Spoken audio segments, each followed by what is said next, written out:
Salam sejahtera bagi kita semua. Saya Dihan Prasetyanto, calon guru penggerak angkatan ke-7 Kabupaten Kutai Timur. Saat ini saya sedang bersama rekan saya, Ibu Ainulia, selaku guru mata pelajaran biologi di SMA Negeri 1 Rantagulung. Jadi kami akan melakukan praktek supervisi akademik. Selamat pagi Bu Ain. Selamat pagi Pak Dihan. Apa kabar Bu Ain? Alhamdulillah baik Pak. Jadi seperti yang sudah kita bicarakan dan rencanakan kemarin, bahwa kita akan melakukan praktik supervisi akademik.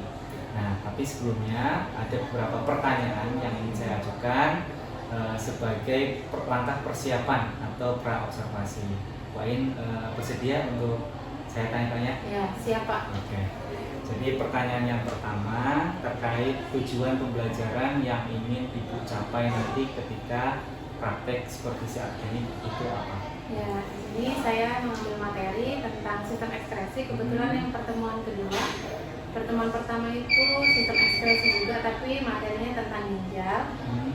Untuk pertemuan kedua ini saya mengangkat materi, tapi yang selanjutnya yaitu ada kulit, kemudian paru-paru dan hati.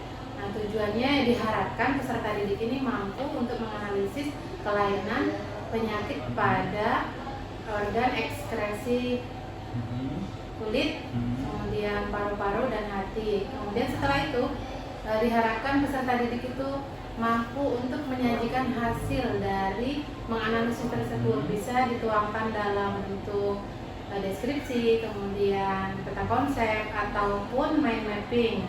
Jadi nanti tergantung kesepakatan di kelas seperti apa. Jadi kalau bisa saya rangkum Bu Ain, jadi tujuan pembelajarannya yang ingin dicapai, yang pertama peserta didik diharapkan mampu untuk menganalisis kelainan ataupun penyakit pada organ-organ ekskresi.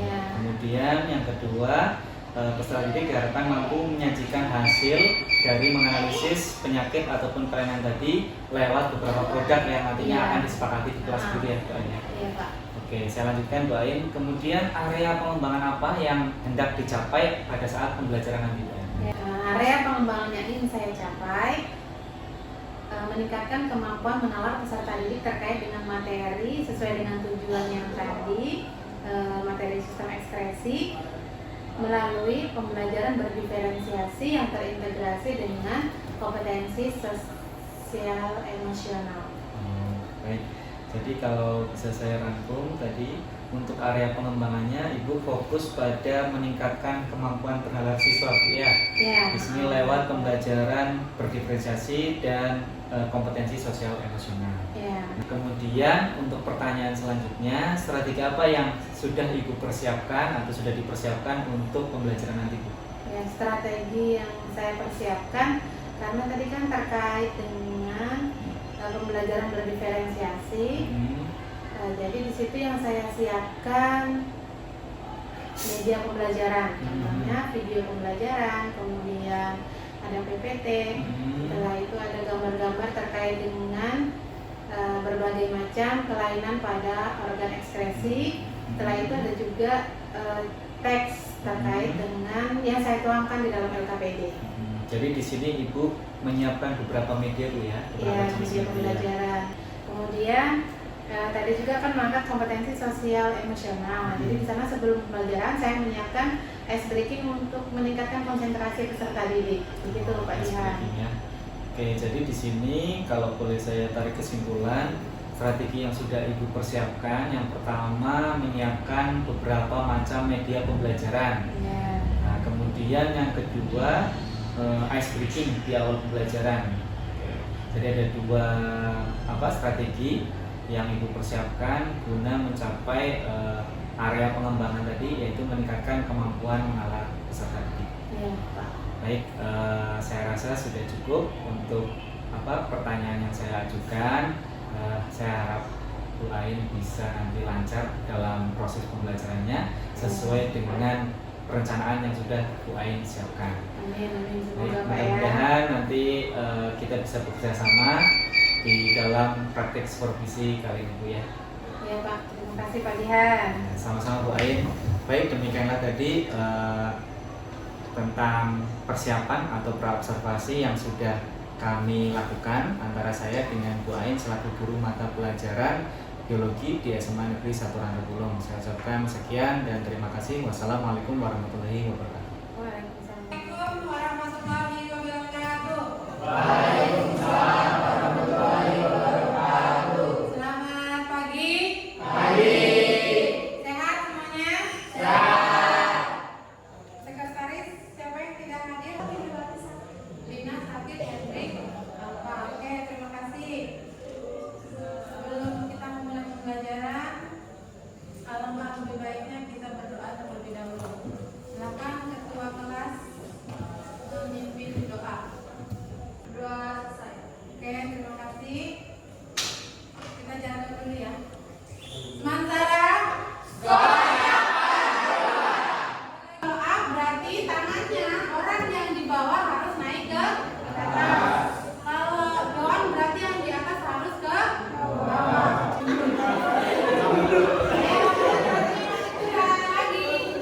Lagi, up, down, up, up.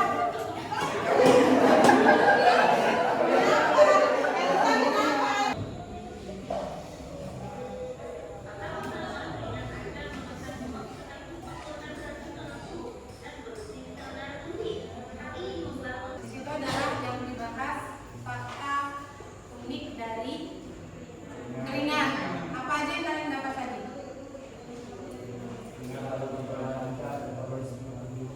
Keringat dapat memperlancar metabolisme tubuh. Kemudian nanti untuk yang poin 3 dan 2 ada yang membuat briefing, ada juga yang membuat deskripsi. Baru hasilnya yang di 3.1 kalian tuangkan di dalam kertas ini yang nantinya akan kalian presentasikan di setiap kelompoknya. Wabarakatuh. Waalaikumsalam warahmatullahi wabarakatuh. Perkenalkan, kami dari kelompok 1. Nama saya Yusya, sedangkan saya Juga kita semoga saya Nuryanti, saya Maria Binti. di sini kami akan mempresentasikan tentang gangguan pada sistem ekspresi. Organ ekskresi. Hari ini untuk hari ini kan lihat dari sebelumnya. Hari ini kan ada kulit, paru-paru dan hati. Nah, di kelompok beberapa kelompok ada yang memilih yang sama, tapi ternyata pemecahan solusinya, kemudian cara penyelesaian masalahnya juga tidak sama. Yang satunya menggunakan mind mapping, yang satunya menggunakan lalu saya mau tambah teknik deskripsi. Boleh, tidak masalah. Silakan untuk perwakilan dari satu orang aja ya, memberikan kesimpulan pertemuan hari ini. Ayo berdiri.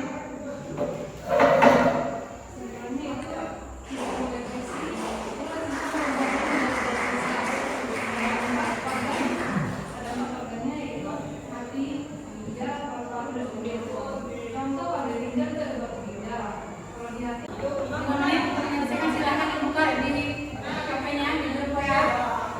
Ada link yang harus kalian selesaikan. Kasih waktu 5 menit, silakan selesaikan.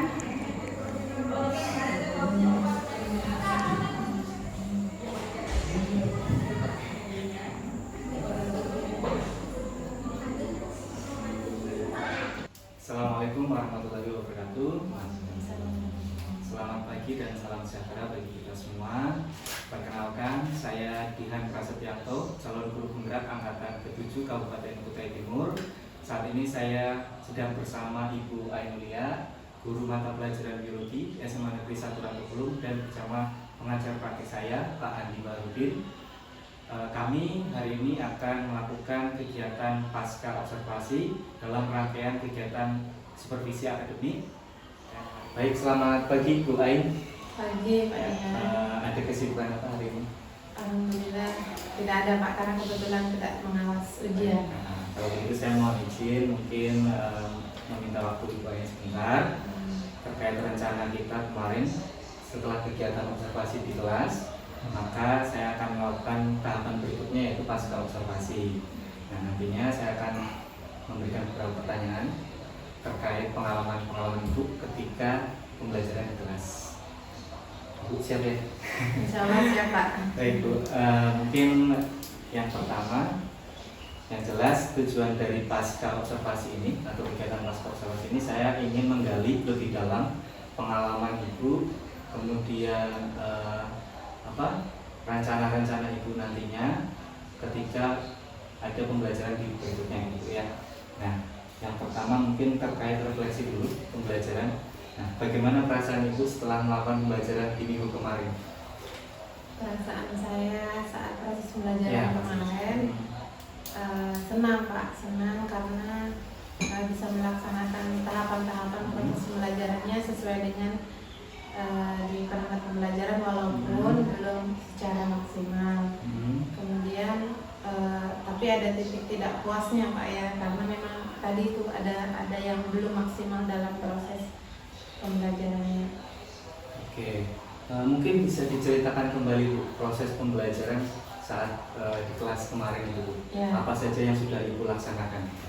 Seperti pada umumnya ketika kita proses pembelajaran ya sama, pasti diawali dengan berdoa terlebih dahulu, kemudian absensi siswa, kemudian menanyakan kesiapan siswa sudah siap atau belum, kemudian memberikan sedikit ice breaking kemarin Pak ya, untuk memberikan fokus kepada siswa supaya mereka itu tidak proses pembelajarannya itu lebih fokus. Kemudian penyampaian persepsi, memberikan motivasi, bisa kemarin dalam bentuk video juga, kemudian pemberian masalah. Karena di sini kan saya proses pembelajarannya menggunakan PBL, jadi kan harus memunculkan masalah yang nantinya akan ditentukan sendiri oleh peserta didik masalah yang mereka mau angkat itu yang mana. Jadi merangsang dulu pemberian masalah, kemudian membentuk kelompok. Setelah itu mereka memberikan kesempatan mereka untuk berdiskusi. Setelah selesai mereka nanti akan menyampaikan hasil mereka presentasi di depan kelas. Jadi hasilnya tergantung sesuai kesepakatan kemarin. Hasilnya itu ada yang menggunakan memilih produknya dalam bentuk mapping, ada juga yang secara deskripsi. Kemarin itu hanya 2 yang mereka pilih Pak. Padahal kemarin bisa konsep juga, tapi yang mereka pilih itu 2, ada yang mapping, ada yang deskripsi, seperti itu Pak Dian. Jadi bisa saya tarik kesimpulan dari seluruh rangkaian kegiatan yang Ibu laksanakan di kelas.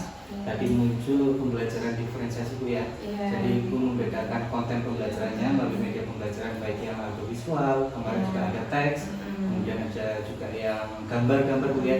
Nah, kemudian juga Ibu sudah memunculkan diferensiasi produk Bu ya, di akhir itu. Pada saat pemberian tugas, Ibu juga menawarkan ke siswa, apakah siswa mau membuat mind mapping atau membuat deskripsi, itu semua diserahkan ke siswa ya. Nah, berarti muncul 2 kegiatan diferensiasi, yaitu diferensiasi konten dan diferensiasi produk.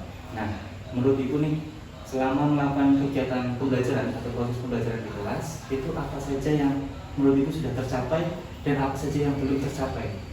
Berarti di sini bisa kelebihan kekurangan silakan. pembelajaran Pak ya. Kalau menurut saya sih yang sudah tercapai yaitu tadi proses tahapannya itu sudah sesuai dengan ini Pak, dengan yang saya harapkan yang di dalam RPP yang sudah saya rencanakan itu sudah tercapai, tapi memang belum maksimal dalam proses penyampaian dalam apresiasi ya Pak ya. Itu saya masih belum maksimal dalam memancing siswa untuk memunculkan pertanyaan, karena yang saya siapkan itu ternyata masih melebar gitu kan, ketika sadarnya ketika sudah dalam proses pembelajaran itu. Seperti itu sih Pak Dian. Oke, jadi tadi menurut Ibu ada kekurangan dalam pembelajaran Ibu, yaitu pada saat pemberian persepsi, di mana menurut Ibu pada saat memberikan pertanyaan-pertanyaan itu terlalu melebar, mungkin ya tidak fokus pada tujuan yang ingin dicapai gitu ya. Nah, kemudian mungkin dari kekurangan atau kelemahan yang Ibu identifikasi tadi, adakah mungkin solusi yang sudah Ibu lakukan pada saat pembelajaran pada saat itu setelah Ibu menyadari kesalahan itu?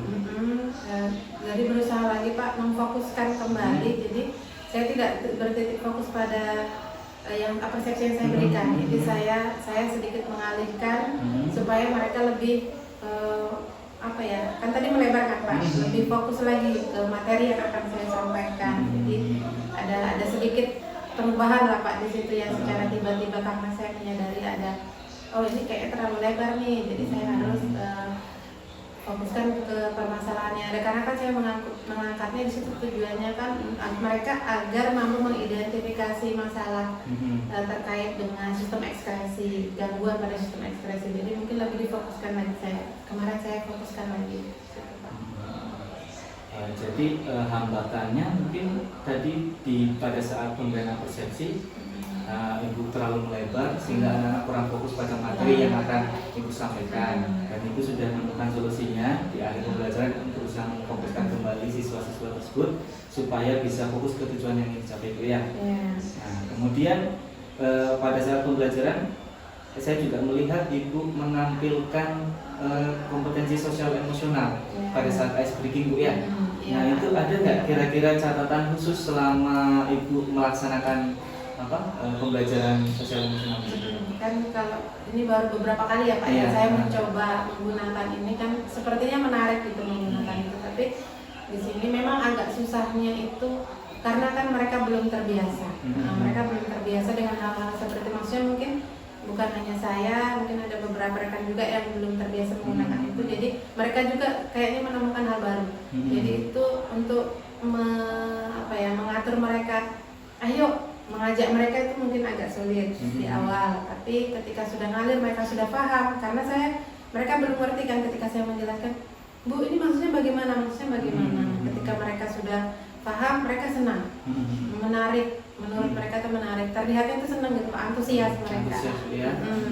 Nah jadi kendalanya itu karena mereka mungkin belum terlalu paham, maksudnya ini apa nih kok di awal pembelajaran kemudian ada yang seperti ini gitu kan, intinya mereka banyak bertanya gitu Pak.